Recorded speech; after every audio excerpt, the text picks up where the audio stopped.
आप देख रहे हैं न्यूज 24 एक्सप्रेस। मैं हूं आपके साथ राशि और आज के स्पेशल प्रोग्राम में बात आदिवासी समुदाय पर। एक तरफ ये देखने को मिलता है कि सरकार की घोषणाओं में कितनी सच्चाई है, लेकिन सवाल ये भी उठता है कि क्या वाकई जितना दिखता है उतने ही काम हुए हैं। आज हम बात कर रहे हैं उन आदिवासी बहुल क्षेत्र और गांव की जहां आज भी मूलभूत सुविधाओं का अभाव है, लेकिन सरकार का दावा और नेताओं का कुछ अलग ही कहना है। इसमें कितना सच है और कितना झूठ है, आइए देखते हैं चर्चा में रामदास पुरी से। आपको बता दें कि भाजपा के वरिष्ठ नेताओं में से ये एक हैं और इन्होंने भाजपा में लंबा समय दिया है। रामदास पुरी विंध्य विकास प्राधिकरण के प्रदेश उपाध्यक्ष भी रह चुके हैं, जिनसे न्यूज 24 की टीम ने खास बातचीत की है। आइए आपको दिखाते हैं ये रिपोर्ट। नमस्कार, मैं हूं राजकुमार विश्वकर्मा। हम अक्सर जो है तो किसी न किसी मुद्दे पर ही बात करते हैं, और आज जो है चाहे हम देश की बात करें या क्षेत्रों की बात करें या चाहे किसी भी ज़िले की बात करें, तो ऐसे कई विभिन्न ज़िले हैं जहां पर आदिवासी बहुल क्षेत्र जो है, जो वो गांव खेड़े जहां पर आदिवासी बस्तियां हैं, और उन आदिवासी बस्तियों में जो है तो किस तरह की सुविधाएं जो हैं तो हैं या नहीं हैं, इस पर शायद सरकारों को बात करनी चाहिए थी। लेकिन यहाँ पर माहौल कुछ ऐसा है कि सरकारें जो हैं तो सिर्फ आती रहीं जाती रहीं, लेकिन सरकारों को जो मेन मुद्दे पर बात करनी चाहिए थी कि हम आदिवासी, जो कि आप देख रहे हैं कि हमारे भारत देश में अगर सबसे ज़्यादा आबादी है तो वो हैं आदिवासियों की, जिसमें कई तरह की प्रजातियां हैं, लेकिन उन प्रजातियों को वाकई में जो है तो सरकार द्वारा कितना लाभ मिल रहा है, या कौन कौन से ऐसे क्षेत्र हैं जहां पर वाकई जो है तो सभी की सभी मूलभूत सुविधाएं जो हैं तो उपलब्ध कराई गई हैं। इस खास चर्चा के विषय पे जो है तो आज हमारे साथ जो है तो मौजूद हैं रामदास पुरी जी। रामदास पुरी जी के बारे में आपको कुछ बताना चाहूँगा। सबसे पहला तो अगर ईमानदारी की मिसाल दी जाए तो रामदास पुरी जी का पहला नाम आता है, जो कि अनूपपुर ज़िले से हैं। ये जो है तो भारतीय जनता पार्टी में जिलाध्यक्ष भी रह चुके हैं अनूपपुर ज़िले से, और उसके बाद जो है तो विंध्य विकास प्राधिकरण के प्रदेश उपाध्यक्ष भी रहे हैं। आइए आज जो है तो हम इनसे कुछ खास चर्चा करते हैं।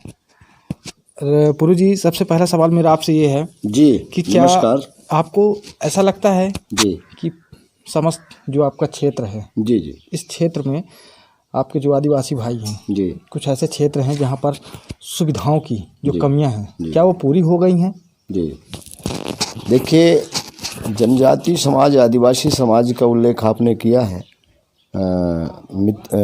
भाई बहुत अच्छा है, आप प्रश्न कर रहे हैं, और आदिवासियों के विषय पर जो आप सोच रहे हैं, तो वास्तव में देश आज़ादी से लेकर के और पहले से भी जनजाति समाज जो है वो समाज यहाँ जंगलों में और पहाड़ों में, कंदराओं में, नदियों में, नालों में और जल जमीन जंगल पर ही ये अपना जीवन जीने का निर्णय किया है। और बल्कि प्रकृति के, ये अपन माने कि प्रकृति के जो मूल सिद्धांत को मानने वाले लोग हैं, यही लोग हैं। और वहाँ पढ़े रहे, तब से शिक्षा से भी दूर रहे और अन्य संसाधनों से भी दूर रहे, ये समाज दूर रही है। लेकिन जब अभी देश आज़ादी से लेकर के कई सरकारें आई हैं और उन सरकारों के द्वारा जनजाति समाज के लिए योजनाएं बनाए, लेकिन पूर्व सरकारों ने तो सिर्फ योजना भर बनाया। लेकिन मैं ये दावे के साथ कह सकता हूँ कि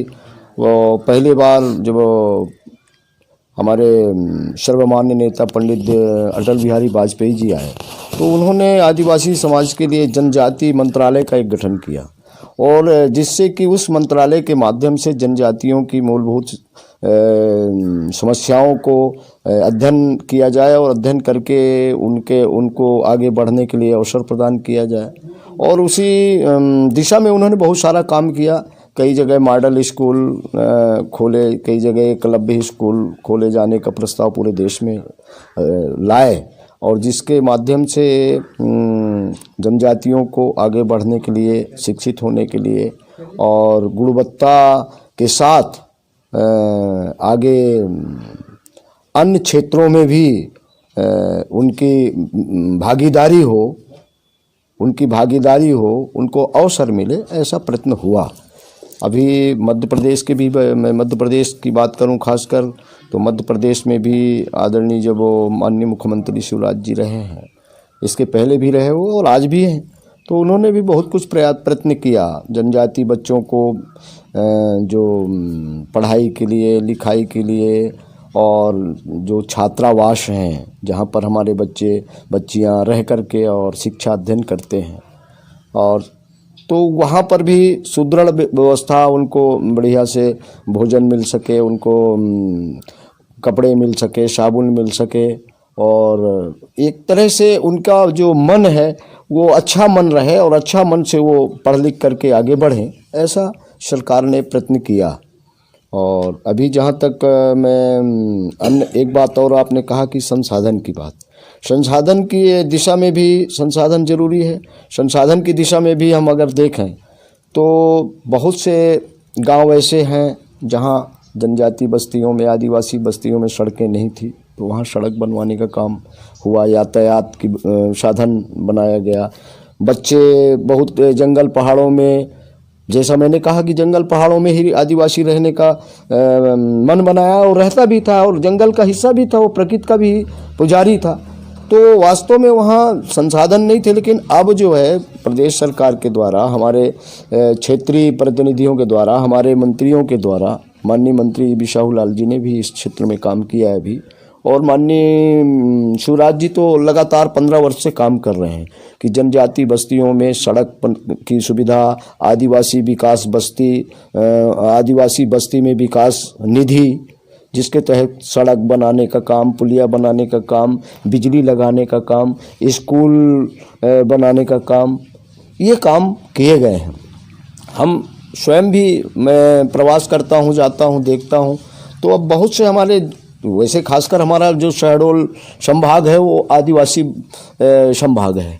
यहाँ जो है अपना शहडोल संभाग और शहडोल का जो हमारा ये लोकसभा सीट है वो भी अनुसूचित जनजाति के लिए आरक्षित है। तो ये हमारा संभाग में तो बहुत सारा काम हुआ है। प्रदेश सरकार ने भी हमारे काम किया, आदिवासी भैया बहनों को पढ़ने के लिए यहाँ शहडोल में आपका क्या मेडिकल कॉलेज, ताकि हमारे बच्चे पढ़ करके और उस मेडिकल कॉलेज से और आगे से मेडिकल के दिशा में, स्वास्थ्य की दिशा में आगे काम करें, वैज्ञानिक आपकी बात सही है कि आप जो है तो शिक्षा का क्षेत्र जो है तो आप लोगों ने आगे लेकर के आया अपने जी। लेकिन उसके अलावा जो है तो जैसा मेरा एक प्रश्न और है आपसे कि क्या, जैसे मैंने आपसे चर्चा की कि आज भी जो है बहुत से ऐसे, यानी कि आपकी जो भारतीय जनता पार्टी की सरकार है मध्य प्रदेश में लगभग 16वां साल हाँ होने को है। जी जी। भारत देश की अगर बात करें हाँ। तो उससे पहले जब कांग्रेस की सरकार था, उससे पहले फिर जो है तो भारतीय जनता पार्टी की सरकार थी। हाँ हाँ हाँ। और फिर उसके बाद जो है तो अभी लगातार ये 7वां साल होने को हो रहा है जहाँ पर अभी भारतीय जनता पार्टी की सरकार है जी। लेकिन जो आपने बताया कि हमने जो है तो इतना कुछ, यानी कि आपकी सरकार ने इतना सारा कुछ जो है तो किया। जी। मैं आपको बता दूं, आप अगर अमरकंटक क्षेत्र में जब जाते हैं, हाँ। अमरकंटक क्षेत्र यानी कि आपका राजेंद्र ग्राम से शुरू होता है और ये पुष्पराजगढ़ जो विधानसभा है, हाँ। तो इस विधानसभा के अंतर्गत वहाँ के आसपास की कई ऐसी बस्तियां हैं, कई ऐसे गाँव हैं जो वाकई में जो है तो पहाड़ों में बस्ती हैं, लेकिन वहाँ पर आज भी जो है तो मूलभूत सुविधाएं नहीं हैं। अभी हाल फिलहाल जो है तो आपके प्रदेश के मुखिया शिवराज सिंह चौहान जी जो है तो आते हैं, उन्होंने पर्यटन स्थल के नाम पर जो है तो कितने करोड़, 60 लाख है शायद, जो भी 60 करोड़ के लगभग जो है तो उन्होंने फंडिंग देने की बात कही है। आपके ही क्षेत्र से बिलोंग करते हैं माननीय बिसाहू लाल सिंह जी, हमारे क्षेत्र से जो है तो माननीय सांसद श्रीमती हिमाद्री सिंह जी। तो इन सब के होते हुए भी कहीं ना कहीं पर जो है तो, क्योंकि जहाँ पर अगर मूलभूत सुविधाओं की हम बात करें, जिस विकास की हम बात करते हैं, तो सही मायने में जो जरूरत है जी देखिए वो उन गांव क्षेत्रों के लिए ज़्यादा जरूरी है, क्योंकि जहाँ पर हॉस्पिटल की सुविधाएं नहीं है। अच्छा, हॉस्पिटल हैं भी तो वहाँ डॉक्टर नर्स नहीं है, स्कूलें हैं, शिक्षक नहीं है। जी। इस पर क्या, इस विषय पे जो आप कह रहे हैं, ऐसा बहुत अच्छी बात आप कह रहे हैं जो आपके अध्ययन में आया है। लेकिन इस विषय पे जो सार्थक पहल हमारे जनप्रतिनिधियों के द्वारा की जा रही है, अभी माननीय नरेंद्र मोदी जी ने पूरे देश में, आपको ठीक है, हम जहाँ रहते हैं हमको वहाँ देखना चाहिए, और वही हमारा देश है, वही हमारा गांव है, ये भाव लेकर के काम करना चाहिए समाज क्षेत्र में। लेकिन इसके साथ साथ भारत से अलग हमारा अनूपपुर नहीं है। भारत से हमारा अनूपपुर अलग नहीं है, पुष्पराजगढ़ अलग नहीं है, अनूपपुर क्षेत्र अलग नहीं है। अभी जो बजट आया है 1 फरवरी को, जो हमारे माननीय प्रधानमंत्री जी के नेतृत्व में और आदरणीय मोदी जी ने इस देश को आगे बढ़ाने के लिए, आत्मनिर्भर बनाने की दिशा में उन्होंने जो प्रयत्न किया है, उसमें हमारा जनजातीय समाज को भी उन्होंने विशेष तरह से चिन्हित किया है। उनके लिए 750 मॉडल स्कूल हमारे देश में जो चल रहे हैं, उनको उसमें सुदृढ़ीकरण व्यवस्था और अच्छा आपका जवाब बिल्कुल सही है, लेकिन मेरा उसमें भी एक प्रश्न अच्छा शिक्षा मिल सके उनको, क्योंकि विकास की मैं आ रहा हूँ आपके विषय में, आपके प्रश्न का उत्तर दे रहा हूँ, तुरंत आ रहा हूँ आपके प्रश्न में। सब विकास का अगर कुंजी है वो शिक्षा है। शिक्षा के क्षेत्र में आदरणीय मोदी जी ने एक सशक्त कदम उठाया है, एक अच्छा कदम उठाया है कि हमारे जनजाति के बच्चे आगे बढ़ सकें, विदेशों तक पढ़ाई कर सकें और शिक्षित होकर के समाज का विकास कर सकें। हमारे क्षेत्र के विषय में आप जहां कह रहे हैं कि पुष्पराजगढ़ क्षेत्र में और अनूपपुर विधानसभा क्षेत्र में, कोतमा विधानसभा क्षेत्र में, संभाग की बात मैं करूँगा, आप संभाग की बात कहना चाहते हैं। अभी जनजातीय समाज नहीं, मैं पूरे मध्य प्रदेश की बात, पूरे मध्य प्रदेश में जैसे हमारा झाबुआ हुआ, हमारा बड़वानी हुआ, ये आदिवासी क्षेत्र हैं। हमारे इधर शहडोल हुआ, सीधी हुआ, ये आदिवासी क्षेत्र हैं। यहाँ पर जो सरकार काम कर रही है, मैं अपने यहाँ की बात करूँगा अभी यदि आपको, तो आदिवासी समाज के लिए हमारी सरकार ने, उनको बोल दीजिए भैया ना बड़बड़ाएं, थोड़ा सा आप बोल दीजिए। हमारे आदिवासी समाज के लिए हमारी सरकार ने राशन, सबसे पहले भूखे को भोजन देने का काम सरकार ने किया है। सभी आदिवासी भाइयों को बिना निःशुल्क राशन दे रहे हैं। 1 रुपया किलो चावल, 1 रुपया किलो गेहूं जैसे राशन दे करके और उनको उनके भूखों को भोजन देने का काम कर रहे हैं। प्यासों के लिए अभी सभी बस्तियों में नल जल योजना जहां हमारे आदिवासी भैया बहन लोग हैं, उनको बिना पैसे का पानी मिले, बिना पैसे का और शुद्ध पानी मिले, इसका चिंता उन्होंने किया है। नल जल योजना बहुत हमारे क्षेत्र में शुरू हो गए, बहुत सारे गाँवों में, और बहुत सारे गाँव में भी शुरू हो रहा है। सड़कों की दिशा में, बिजली की दिशा में अभी माननीय बिसाहूलाल सिंह ने प्रयत्न किया है कि जो उनका विधायक सुरक्षा निधि होता है, उस निधि से उन्होंने सोन के पानी को चढ़ाने का काम किया कि सोन के पानी चढ़ जाए ताकि हमारे आदिवासी गांवों में खेतों तक पहुंच जाए पानी, तो हमारे आदिवासी भाई, किसान भाई मजबूत हो। सोन में तो पानी नहीं बचा है आज। नहीं, पानी तो सोन में सारे के सारे तो रेत माफिया जो है तो वहां पर खनन करके उन्होंने देखा कि आपका जलस्तर कहां पहुंच गया है। उस प्रश्न का भी आपका जवाब दूंगा। अब मैं दूसरी विषय पर बात करूं, विद्युत। अभी हमारे उदाहरण के तौर पर हरद गांव में, हमारे आदिवासी गांव है, हरद गांव में झुरकी टोला था, देश आदि से वहाँ विद्युतीकरण नहीं हो पाया था। वहाँ पर अभी हमारे माननीय मंत्री जी ने अपने निधि का पैसा दे करके और CSR का पैसा दे करके और विद्युतीकरण कराने का प्रस्ताव किया है और विद्युतीकरण हो रहा है। एक दुर्वासिन में, हमारा दुर्वासिन गांव है, वो भी आदिवासी गांव है। जगवानी टोला जो सोन महल बैगा हमारे आदिवासी बहन भैया लोग रहते हैं, वो भी आज देश आज़ादी से लेके अब तक जो है तो बिजली विहीन अंधकार में ज़िंदगी जीने के लिए मजबूर थे, जी रहे थे। वहाँ पर भी माननीय बिसाहूलाल जी और हम सब लोगों ने मिलकर के हमने प्रयास किया और हमने कहा कि आप वहाँ दीजिए, उन्होंने राशि दी और वहाँ पर भी हो गया। आपका बेला एक गांव है, यहाँ पर कुशमाही बेला गांव है, वहाँ पर भी पैसा राशि जारी कर दिया उन्होंने कि विद्युतीकरण वहाँ पर हो। आपका ये जो चटुआ गाँव है मंझगावा पंचायत में, बिजौड़ी टोला में, बिजौड़ी ग्राम पंचायत में हमारा आदिवासी मोहल्ला है। मतलब जहाँ जहाँ हमारे आदिवासी जाति के भैया वर्ग के लोग रह रहे हैं, भैया बहन रह रहे हैं, उनकी विशेष चिंता करी जा रही है।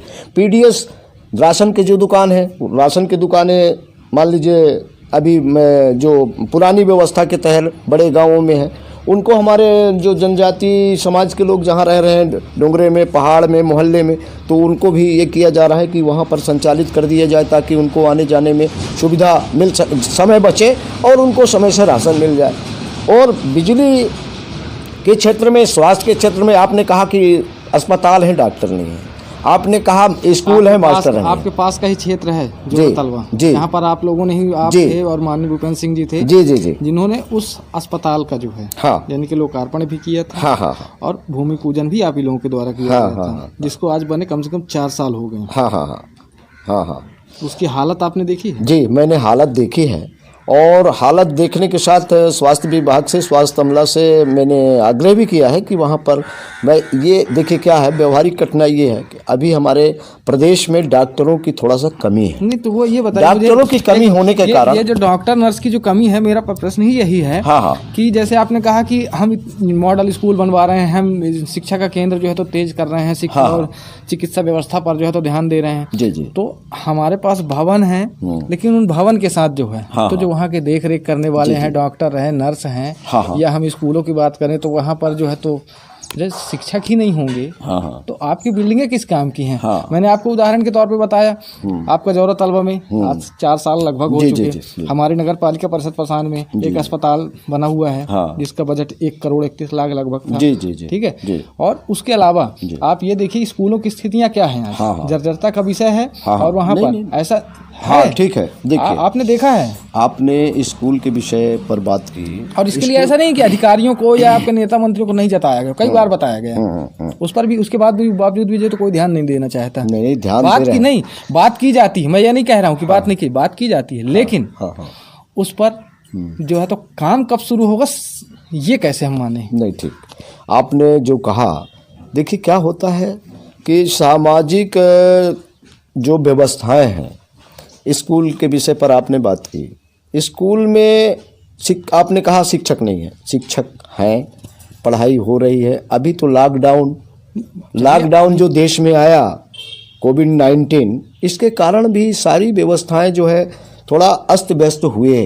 सारे शिक्षण संस्थान बंद हो गए, अपने पैराग्राफ रेल गाड़ियां बंद हुई, बसें बंद हुई। धीरे धीरे उसको पटरी में ला रहे हैं। आपको तो महोदय मैं ये निवेदन करूं कि ऐसी विपरीत स्थिति, ऐसी संकटकालीन समय तो कभी आया नहीं और आए भी ना। बिल्कुल, लेकिन सरकार इसके बावजूद भी अपनी जान की परवाह किए बगैर, हमारे माननीय प्रधानमंत्री जी, हमारे मुख्यमंत्री जी, हमारे नेतागण, हम आप सब लोग इस लॉकडाउन के दौरान भी हम लोगों ने राशन देने का काम किया, पानी की व्यवस्था देखने का काम किया, अपनी जान की परवाह किए बगैर। मेरा सवाल तो आपने जो कहा कि चिंता नहीं, मेरा आग्रह आपसे है, जो 1 साल थे आपके, मान लेते हैं क्योंकि उस लॉकडाउन के समय पे एक महामारी से हम जूझ रहे थे, वो वैश्विक महामारी थी, जहाँ पर ये मतलब हमारे देश के लिए नहीं, संपूर्ण ये तो विश्व में ही, विश्वव्यापी था। विश्व में ही था, वो समय हमने लिया कि 2020 जो है हमारा गर्त में था। लेकिन उससे पहले जो 2019 था, मैं आपको एक छोटी सी बात बताता हूँ। आपके यहाँ 10 कमरे हैं, तो स्वाभाविक बात है 10 परिवार होगा। अब उस 10 परिवार को चलाने के लिए जो है तो उतने लोग भी होने चाहिए, क्योंकि एक परिवार चलाने के लिए अगर एक व्यक्ति होता तो अपना परिवार चला पाता है। वैसे ही स्कूलें हैं, पहली से लेकर के 8वीं तक की क्लासेस होते हैं, और उस पूरी स्कूल को संभालने के लिए शिक्षक सिर्फ 4 होते हैं, जिसमें एक जो है तो प्रधानाध्यापक होते हैं और 3 जो है तो सिर्फ पढ़ाने वाले। इस बात की कमी है और हमारी सरकार भी इस पर चिंतित है, चिंता किया भी है, और अभी शिक्षक भाइयों का वैकेंसी भर्ती भी निकालेंगे। ऐसा नहीं है, शिक्षकों की आवश्यकता है, और स्वास्थ्य अमले में भी स्वास्थ्य कर्मियों की आवश्यकता है, डॉक्टरों की कमी है, नर्सों की कमी है, और इसलिए हर विभाग में आवश्यकता है। वन विभाग में भी, स्वास्थ्य विभाग की हमने बात कर लिया, शिक्षा विभाग की हमने बात कर लिया, अन्य विभागों में भी कमियां हैं। इन कमियों को ध्यान में रखते हुए हमारे यशस्वी मुख्यमंत्री शिवराज सिंह जी बहुत जल्दी, हो सकता है मार्च के बाद, और इन कमियों को पूर्ति की दिशा में पहल करेंगे, और भर्तियां होंगी तभी तो कमी पूर्ति होगी। और मुझे ऐसा लगता है आने वाले समय में कोई कमी नहीं रह जाएगी। और जहाँ कमी है आप लोग ध्यान आकृष्ट करा रहे हैं, हम लोगों का, हमारा भी ध्यान आकृष्ट करा रहे हैं, हमारे नेताओं का भी ध्यान आकृष्ट करा रहे हैं, कर ही रहे हैं, है ना। अब जैसे तो हमारा भी जिम्मेदारी है, आपका भी जिम्मेदारी है कि इसी तरह से आप हमको ध्यान आकृष्ट कराते रहें। हम देखिए, चौथा स्तंभ है आप लोग लोकतंत्र में, जिम्मेदारियां निभाते हुए। लोकतंत्र में 4 जो है ना, न्यायपालिका, कार्यपालिका, व्यवस्थापिका और चौथा मीडिया। तो इसलिए आपका भी जिम्मेदारी है और हमारी भी जिम्मेदारी। आप हमको ध्यान आकृष्ट कराएंगे, हम अपने मंत्रियों को ध्यान आकृष्ट कराएंगे, मुख्यमंत्री जी से बात करेंगे, प्रधानमंत्री अभी 19 को आने वाले हैं अमरकंटक में हमारे माननीय मुख्यमंत्री जी, नर्मदा उत्सव में, नर्मदा जयंती में। निश्चित तौर पे इन विषयों पर भी हम उनसे निवेदन करेंगे, आग्रह करेंगे कि जो शिक्षकों की कमियां है, जो स्वास्थ्य विभाग में स्वास्थ्य कर्मियों की कमियां हैं, उनको पूर्ण किया जाए। भी जो ज़्यादा जरूरी था, जैसे मैंने कहा कि आपका कुछ आदिवासी बहुल क्षेत्र जो हैं, हाँ। यानी कि मैं उन गांवों की बात कर रहा हूँ जहाँ पर आज भी जो है, चाहे भले आज़ादी के 73 वर्ष बीत चुके हों महोदय, लेकिन आज की वहाँ के जो हालात हैं, एक बार हम ऐसे जो है तो हम एक भ्रमण पे थे और उस भ्रमण के दौरान जो है तो हम जाते हैं एक जगह पर जिसका नाम है बैगा डबरा, हाँ। जो कि कोतमा विधानसभा के अंतर्गत आता है। हाँ। हमने वहाँ पर के लोगों से चर्चाएं की। वहाँ पर हमने देखा शौचालय बनाए गए थे, लेकिन सिर्फ दीवारें खड़ी थी और दरवाजे लगे थे, बाकी अंदर कोई मटेरियल नहीं था।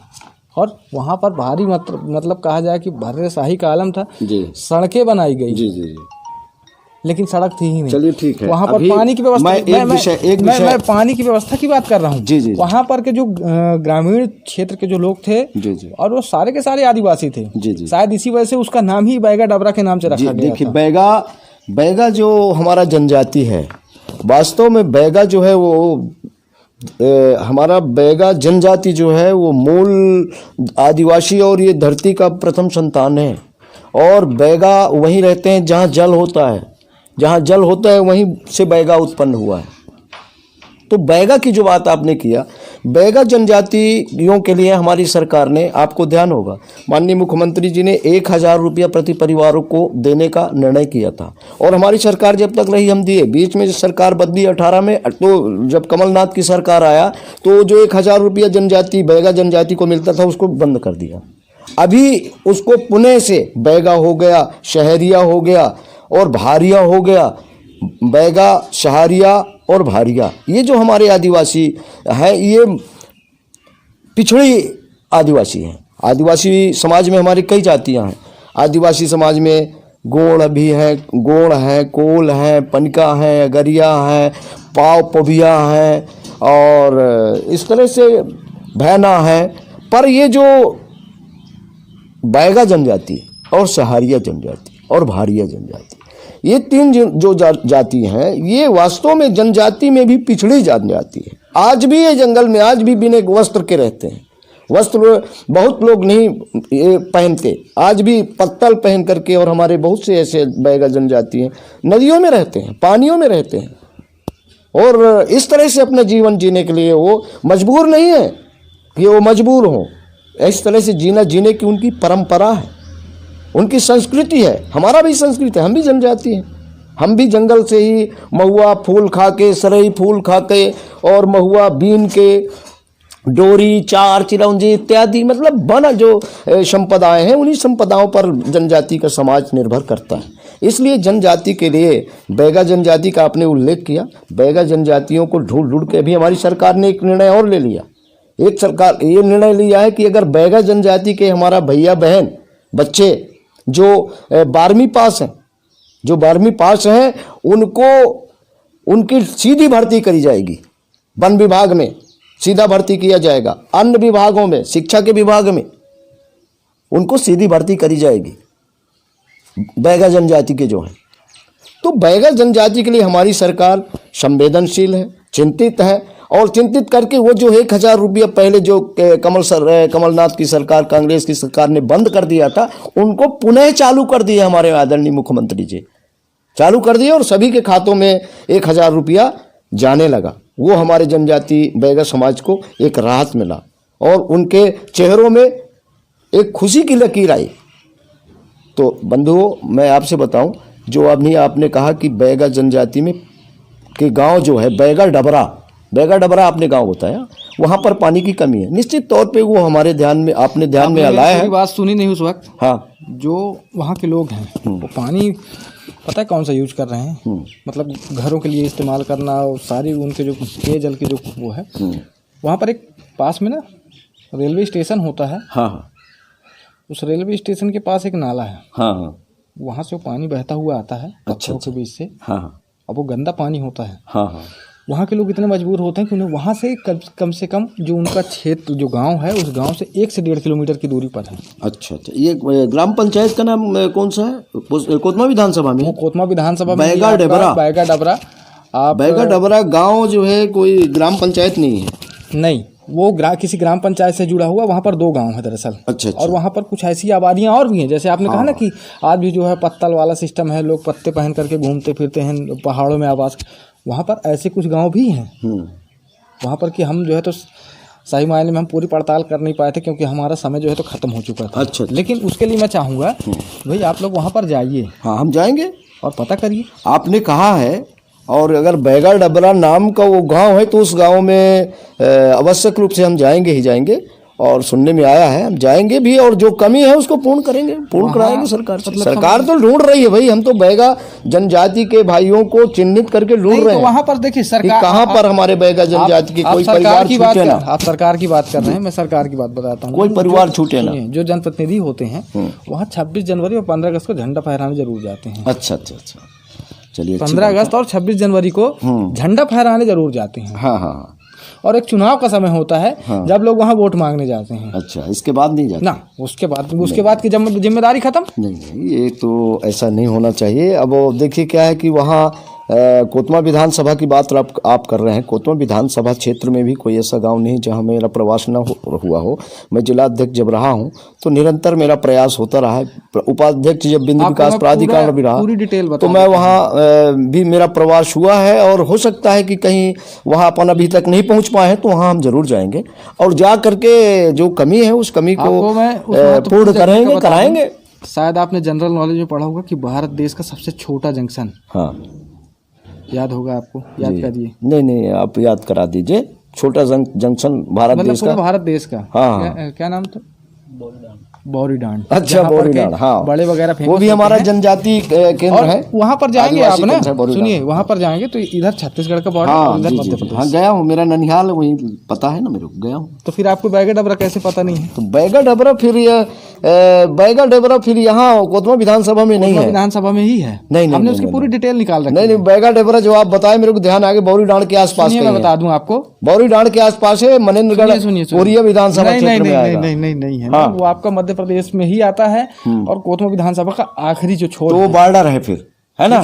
जी। और वहाँ पर से जो है, हाँ, उसको बंद करिए भैया। गाँव खेड़े ऐसे हैं, जैसे कि मैंने आपको बताया कि नग्न अवस्थाओं में जो कुछ आदिवासी भाई आपको बैगा प्रजातियां जो है तो वो मिलेंगी। हाँ। और एक इससे पहले जो है तो जब हमने वहाँ के पड़ताल की थी तो उसमें ये बताया गया कि जो वहाँ पर के लोग हैं, जो पहाड़ों पर बसते हैं, वो पहले इंसानों को ही खा जाते थे। नहीं मतलब जो क्या खानाबदोश टाइप के लोग थे पहले वहाँ। अब तो काफी कुछ परिवर्तन हो चुका है पहले की अपेक्षा। लेकिन जो हमने सुना वहाँ पर का, तो मैं बैगा डबरा की बात नहीं कर रहा हूँ, उसके ऊपर के जो अलावा के जो क्षेत्र हैं वहाँ पर जो जानवरों को वगैरह जो है तो सारे, तो अब तो हालांकि काफी कुछ परिवर्तन हो चुका है। लेकिन जिन क्षेत्रों की मैंने बात की है, ये क्षेत्र जो हैं, आप ये मैं बता दूं आपको बड़े यकीन से, इन क्षेत्रों में आप जाइए, भ्रमण करिए।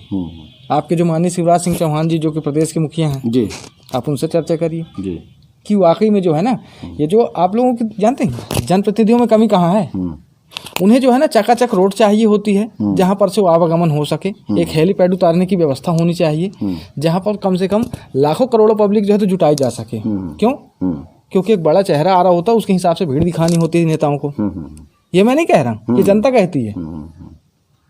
नहीं, ठीक है, देखिए जनता जो है, लेकिन उसके साथ जो है जैसे हमने बात की आपसे, तो भाई ये बताइए, अब आप से मैंने कहा बैगा डबरा वगैरह, और उसके अलावा आप जो है तो पुष्पराजगढ़ विधानसभा या पूरे मध्य प्रदेश की आप बात करिए, तो जहाँ पर आपको वही पता है कि लगभग 65 से 70% की जो आबादी है आप लोगों की ही है। हाँ, है ना, है बिल्कुल, इसमें दो मत की बात नहीं है। देश के आबादी से में कुल देश की जो कुल आबादी है उस की तुलना में अपन देखें तो हमारे आदिवासियों की जो आबादी है, जनजाति आबादी है, तो वो 40% है, 40 से 47% के पूरे सब ST/SC कैटेगरी को 47 सीटें हैं हमारे लोकसभा में।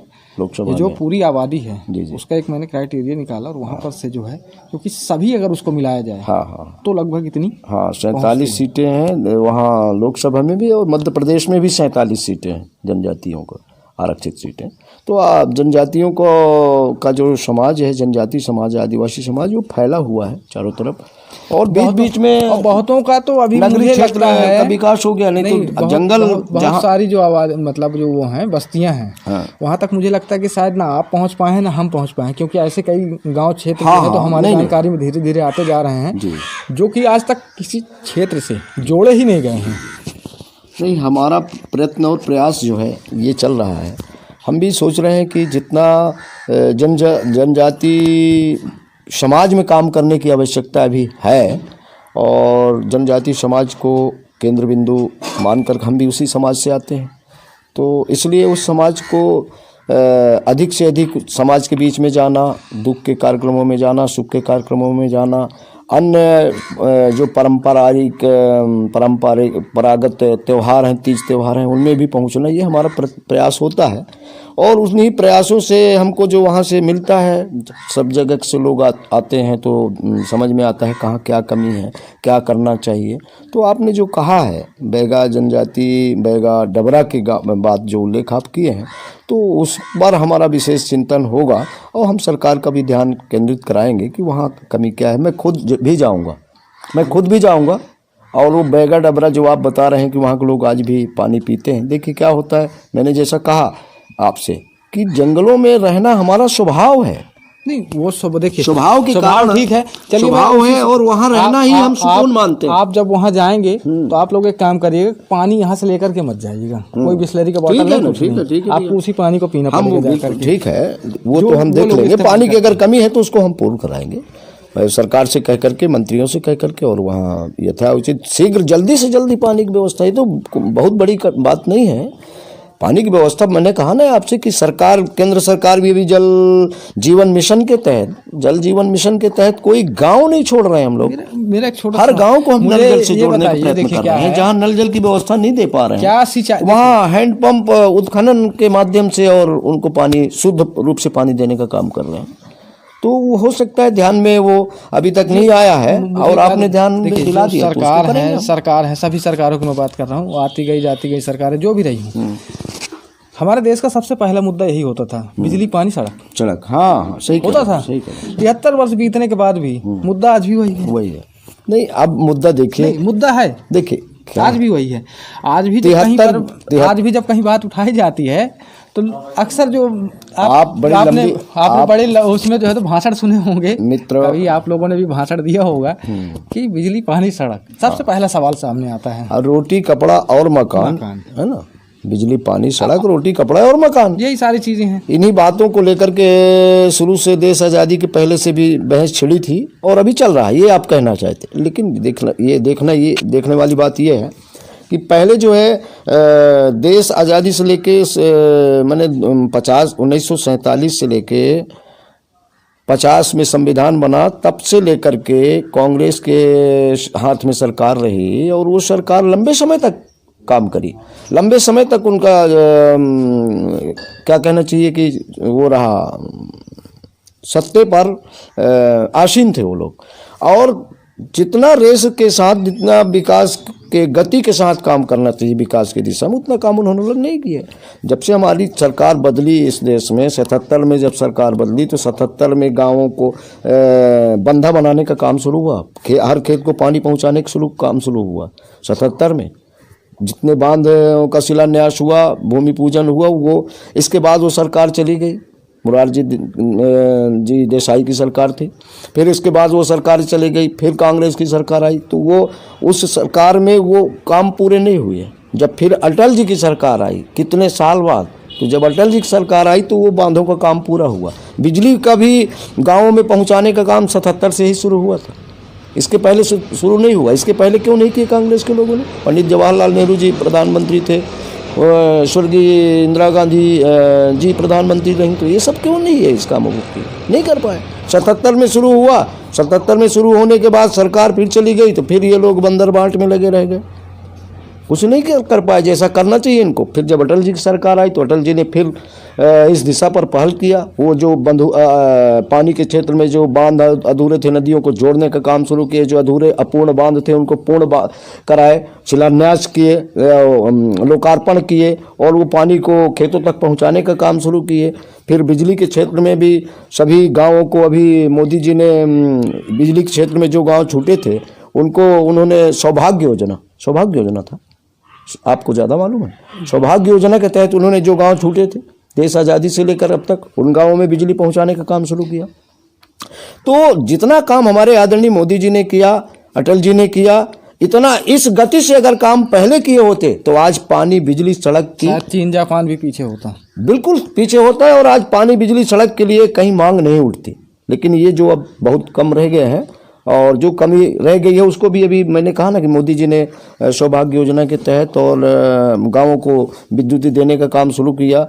तमाम सारे योजना आत्मनिर्भर भारत बनाने की दिशा में। अब तो और भी जो काम जो बच गए, जैसे अभी आपने ध्यान आकृष्ट कराया कि एक बैगा डबरा गांव बचता है, तो बैगा डबरा गांव में भी सर्व सुविधा युक्त गांव बनाएंगे। नहीं कहा कि सिर्फ बैगा डबरा है ना, उसके अलावा भी जो पानी के क्षेत्र में, बिजली के क्षेत्र में, सड़क के क्षेत्र में अब काम हो रहे हैं, और काम नहीं हो रहे हैं। अब तो आपको दिख भी रहा होगा, चकाचक सड़क है, बिल्कुल 4 लाइन सड़कें बन रहे हैं, बन गए हमारे मोदी जी के नेतृत्व में, अटल जी के नेतृत्व में, आदरणीय शिवराज जी के नेतृत्व में। गांव, पुलिया, सड़क, खेत खलिहान तक रोड सड़क बन रहे हैं, बिजली खेत खेत तक पहुंचा रहे हैं, पानी खेत खेत तक पहुंचा रहे हैं। स्कूलों में अच्छे से व्यवस्था हो, गुणवत्ता के पूर्ण शिक्षा मिल सके। शिक्षकों की जो कमी है उसको भी हम पूर्ण करने का प्रयास कर रहे हैं। जल्दी शिक्षकों की कमी जो हो महसूस कर रहे हैं वो पूर्ण होगा। तो मुझे ऐसा लगता है कि आत्मनिर्भर भारत बनाने की दिशा में मोदी जी बड़े तेजी गति से काम कर रहे हैं, और हमारे आदरणीय शिवराज सिंह जी भी दिन रात चिंतन करके 18 घंटा वो काम चिंता करते हैं इस प्रदेश के बारे में। और अभी आप देख लीजिए, हमारे यहाँ जब बीच में 15 महीना सरकार कमलनाथ की थी, तो एक आध बार हमारे संभाग में आए क्या? नहीं आए। हमारे माननीय मुख्यमंत्री जी अभी जब से बने हैं तब 2-3 बार उनका आना हो गया, देखना हो गया इस क्षेत्र को कि क्या कमी है, क्या जो कमी है उसको और हम पूर्ण कर सकें। हमारे पुष्पराजगढ़ क्षेत्र में किसान, वहाँ जनजाति समाज को छोटे छोटे उद्योगों से जोड़ने का काम कर रहे हैं। छोटे छोटे जैसे कोदो राइस, कोदो जो है एक कोदो अनाज होता है, और वो अनाज ऐसा है जिसको हमारे पूर्वज लोग खाते थे, हाथियों को बल रखते थे, हाथियों को बल रखते थे। थोड़ा थोड़ा हम भी खाए तो हम भी बैला और भैंसा को बल रखते थे उस जमाने में जब जवान थे तो, ठीक है ना। तो वो ऐसी उनको क्या कहना चाहिए, संकलन करने का काम शुरू हो गया है। उनको भी एक वहाँ छोटा सा उद्योग बनाने का काम अच्छा ले रहे हैं कि कोदो को भी हम, कोदो हो गया, कुटकी हो गया, हमारा पुष्पराजगढ़ क्षेत्र में ज़्यादा से ज़्यादा पैदा होता है, और हमारे आदिवासी समाज के लोग ही इसको उगाते हैं, पैदा करते हैं। और आदिवासी वो तो है ना, ये अन्नदाता जो है, हाँ, तो अन्नदाता किसी भी रूप में हो सकता है, किसी भी रूप में। तो हमारे पुष्पराजगढ़ के किसान भाई जो है जनजाति समाज के हैं, आदिवासी समाज के हैं, वो उसको उगाने का काम करते हैं, और उगा करके उनको अब एक वो भी दिया जा रहा है ताकि वो उगाएं, और उगा करके इसका बाजार में बिक्री भी करें, और बड़े बड़े जगहों में, बड़े बड़े शहरों में ये जाए हमारा यहाँ का कोदो राइस, कोदो का जो दाना होता है, जिसको खा करके लोग संतुष्ट रहें। इस तरह से मैंने एक जंगलों में और भी क्या हो सकता है, इस दिशा में भी माननीय मुख्यमंत्री जी ने यहाँ बांधवगढ़ में आकर के और एक सभी अधिकारियों से, वरिष्ठ अधिकारियों से बातचीत करके, और वन औषधियों पर, वन संपदाओं पर आदिवासी का ही अधिकार हो, आदिवासी भाई ही उसको तोड़ेंगे, उसको संकलन करेंगे, भंडारण करेंगे, और आदिवासी भाई ही उसको बिक्री भी करेंगे, उसका रेट भी तय आदिवासी भाई ही करेंगे। इस तरह से मतलब आदिवासी भाइयों के लिए, जनजाति समाज के लिए बहुत कुछ चिंता कर रहे हैं हमारे मुख्यमंत्री जी और प्रधानमंत्री जी। तो मैं ये कब तक मान लूं कि ये जितनी बातें आपने कही हैं इन पर जो है तो काम शुरू हो जाएंगे, या कब तक? अरे काम शुरू हो जाएंगे, नहीं, मैंने कहा ना काम शुरू हो चुके हैं। नहीं, तो अभी जिन क्षेत्रों की मैंने बात की वहाँ कहाँ काम शुरू है, मुझे ये बताइए। अभी तो आप उस पर चिंतन करेंगे, आप उसको चर्चा के विषय में लाएंगे। चिंतन हो चुका है, आदिवासी समाज के लिए चिंतन हमारी प्रदेश की सरकार कर चुकी है, केंद्र सरकार कर चुकी है, अध्ययन कर चुकी है, और काम जारी हो गया, काम चालू हो गया। जैसे मैंने बताया है आपको कि बांधवगढ़ में जो बैठक हुई थी उसमें काम चालू करने के लिए हुआ। देखिए, बांधवगढ़ की अगर आप बात करेंगे तो मैं आपको बता दूं कि वहाँ पर जो है आसपास के जो क्षेत्र हैं वो काफी संपन्न क्षेत्र हैं जी, ठीक है। हाँ। लेकिन मेरी बात सुनिए, सबसे पहले तो जिन क्षेत्रों का मैंने बताया, आपको भी पता है कि अमरकंटक जो है, आज अगर अमरकंटक क्षेत्र नहीं होता वहाँ पर, तो वहाँ पर शायद भूखे मरने की नौबत आती। ये मैं नहीं कह रहा हूँ, ये वहाँ पर की जो क्षेत्र की परिकल्पना है वो कहती है। नहीं, देखिए क्या है मतलब अमरकंटक, देखिए क्या है, अमरकंटक को जो है पर्यटन स्थल के नाम से जाना जाता है। लोग वहाँ पर घूमने आते हैं, जो भी करते हैं। तो शायद उस वजह से जो है तो आज उस क्षेत्र का जो है तो दायरा बचा हुआ है। अन्यथा जो वहाँ की जो आबादी है ना, जिनकी मैं बात कर रहा हूँ, वो आबादियां जो हैं तो धीरे धीरे समाप्त की कगार पर होती हैं, क्योंकि ये स्थितियां वाकई में भयावह हैं। एक तरफ जिन जंगलों की हम बात कर रहे हैं महोदय, आपको पता होगा कि इसी फॉरेस्ट विभाग ने उन जंगलों को बेच खाया। लकड़ियां इस मतलब जो बिल्कुल सही नए नए वृक्ष थे वो काटे गए, जीव जंतु मारे जा रहे हैं, सारी चीजें हो रही हैं। लेकिन ये हुआ कब? कांग्रेस की सरकार के टाइम पर हुआ। नहीं, ऐसा नहीं कि सिर्फ कांग्रेस की सरकार में हुआ। अरे दिग्विजय सिंह की सरकार थी यहाँ, तो खुलेआम जंगल काटे जाते थे ठेकेदारों के माध्यम से, नीलाम कर दिए जाते थे। अभी आप चले जाइए, क्या अभी नहीं हो रहा है? नहीं, अब जंगल काटने की जो परंपरा रही वो रुका है, और जंगल लगाने का काम हम लोग शुरू कर रहे हैं। प्रदूषण, ताकि हमारे देश में पर्यावरण और प्रदूषण की समस्या न रहे, पर्यावरण में अच्छा वो रहे, पेड़ पौधे लगे जिसके कारण पर्यावरण स्वच्छ रहे। तो इस दिशा में भी सरकार हमारी कदम उठा रही, पहल कर रही। ठीक है, मान लेते हैं आपने इतना सब बिगाड़ने का काम कांग्रेस ने किया, इतना सब कुछ आपने कहा, हमने मान लिया। संस्कृति को बिगाड़ने का काम, मैं तो ये कहना चाहता हूँ आपसे, आपकी उम्र और मेरी उम्र लगभग 5-7 साल के आगे पीछे होंगे, 10 साल मान लो मैं बड़े होंगे आपसे। तो ये व्यवहारिक बात अगर मैं आपसे करूं थोड़ा सा, तो आपको ऐसा लगेगा कि इस देश की संस्कृति, इस देश के आन मान शान स्वाभिमान को बिगाड़ने का काम, मिटने का काम, कलंकित करने का काम कांग्रेस ने किया। अब ये तो हमसे ज्यादा आप लोग बेहतर मैं जो अनुभव कर रहा हूँ वो मैं बता रहा हूँ, पार्टी स्तर की बात नहीं कर, मैं मतलब भाजपा क्यों इसलिए उनकी बुराई कर रहा हूँ, उनके कामों की तरीका मैं बता रहा हूँ कि जो हम लोगों ने देखा, जाना, समझा। आज जो भी इस देश के अंदर मतलब कहना ये चाहिए कि जिन कामों को लेकर के लोग परेशान हो रहे हैं, वो काम के पीछे अगर नींव में कोई रहा तो कांग्रेस रहा। नींव अगर उसने मजबूत रखा होता तो इमारत सही होती, भारत आज सोने की चिड़िया होती जैसे पहले रहा। लेकिन इस संस्कृत को बिगाड़ना, शिक्षा पद्धति को हटाना, बहुत सारी बातें हैं, लंबी चर्चा का विषय हो, इसलिए लंबा चर्चा पर जाएंगे तो समय लगेगा। पर ये हम कह रहे हैं कि अभी जो है इस देश को और इस देश के संस्कृत को, इस देश की जो संपदा है हमारे भारत देश की, चाहे वो जंगल की बात हो, नदियों की बात हो, इनका सबका रखरखाव करने का प्रयास किया जा रहा है कि हमारी जो पहले की भारत थी वैसा ही भारत हमारा पुणे बने। छोटा सा प्रश्न और है जी।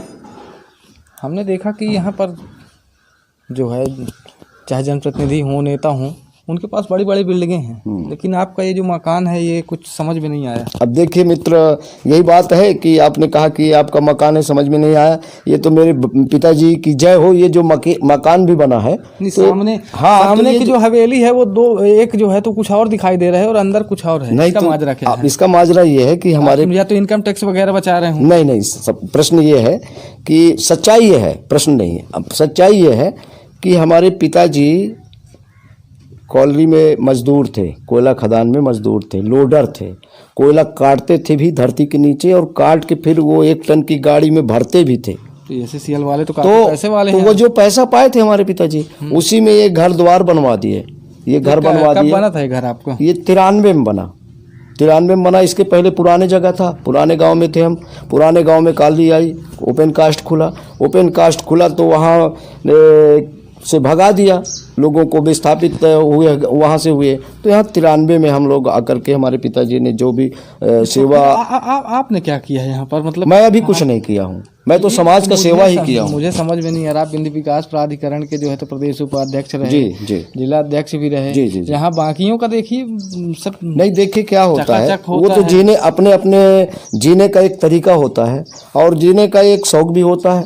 हम जी रहे हैं तो हम समाज के लिए जी रहे हैं, समाज की सेवा। हमारा समाज दीनहीन समाज है, आदिवासी समाज है, और जंगल पहाड़ों में, जैसा मैंने आपसे कहा, कि रहने वाला समाज है।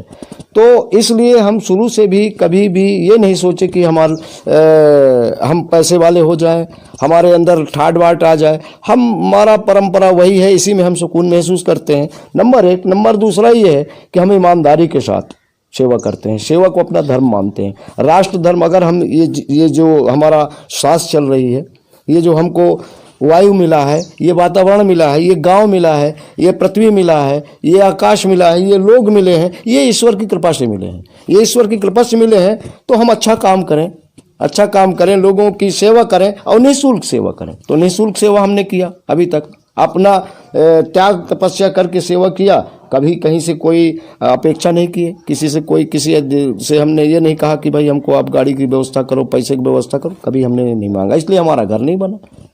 चलिए ठीक है, इसलिए तो हमारा घर अपनी खुद की नहीं बना विचार है, है, अपनी विचारधाराएं होती हैं गुरु जी। घास फूस के कुटिया में हमारे ऋषि मुनि महात्मा, हमारी भारत की संस्कृति भी यही है, ऋषि मुनि महात्मा लोग भी घास फूस की कुटिया में रहे हैं। हमारे दादा परदादा लोग, मैंने बताया कि पेड़ों के नीचे रहते थे, जंगलों के नीचे रहते थे, आम के नीचे रहते थे, महुओं के नीचे रहते थे, और आज भी हम उसी तरह कुटिया में निवास कर रहे हैं और निवास करेंगे, हमको अच्छा लगता है।